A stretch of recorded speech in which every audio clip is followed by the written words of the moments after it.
monetize. Pag na-monetize na, mahirap din pag ano.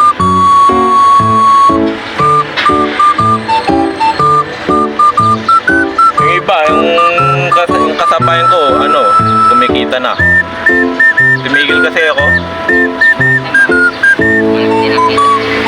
Eh, sumahod siya ng isang buwan 7,000 hindi malaking bagay na rin yun. O pa, cellphone ko lang, ka 7,000 Yan, ka. maganda ng vlog mo. Oo.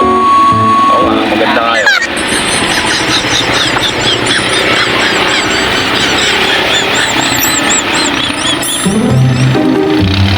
Eh wala, maano din, mahirap sa pagbablog.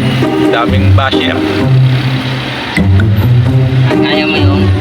Naano na nga ako, napanginaan na ako ng loob. Wow. Parang wala ka nakabitin, no? Baka kapitain nyo no? Oo. Ang tama na tao. Oo. Ito po, hindi namin na yan, no? Live-vlog ko na kayo Pakita mo ha? Live-vlog ko na rin yan. Vlog mo na pala eh. Nagpa-vlog ako malimit dito pagka ano, walang pasahero.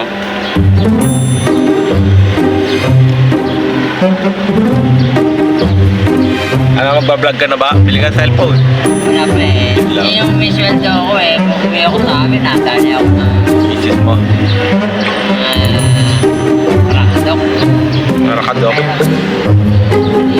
Ay, dyan, sa ano, sa kanto, may cellphone dyan, 2,000 lang. Sa cellphone. Diyan sa kanto, yung sanlaan ng cellphone, 2,000 lang, nakabili trope eh. Eh, dali na yun eh. Ang lagi yung pinabanggit sa akin eh, 3,000. Oh, 3,000. Ano eh. Oh, 3,000. Mga tempo ka, 3,000.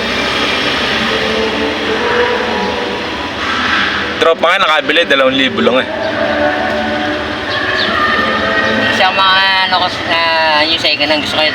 Ay, brand new? Oo. Eh, kailangan mo ng ano, malaking pera. Eh, sa kanya yung cellphone ko, 10K bili ko rito eh. Pero hulugan naman, hulugan. Buwan-buwan. 1,500. Yung May- malaki kita niya. Oo, malalakas yan. Mga kita ng traffic. Ah, enforcer. Then, Ay, yung ano, nagka-traffic. Oo, daig pa nga kami niyan eh. Daig pa kami niyan. Yan eh, ang puhunan nila, laway lang.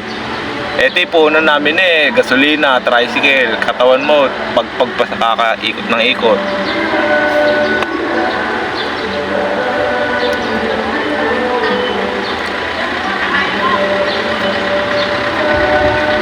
yan, malaki kita niya, kabila. Oo, hindi na nga nabiyahe eh. Kaya panay ganyan na nga lang ginagawa. Oo, eh, panay din eh. Eh, pabiyahe ka pa, ang tricycle may masisira. Pag nasira eh, ang laki ng gastos. Eh, di dyan na nga lang ako, laway lang puhunan. Tapos eh, wala ka pang maintenance. Eh dito eh, pag naano yung tricycle mo, nasira, patay na. Ubos ang inipon mo. Yan,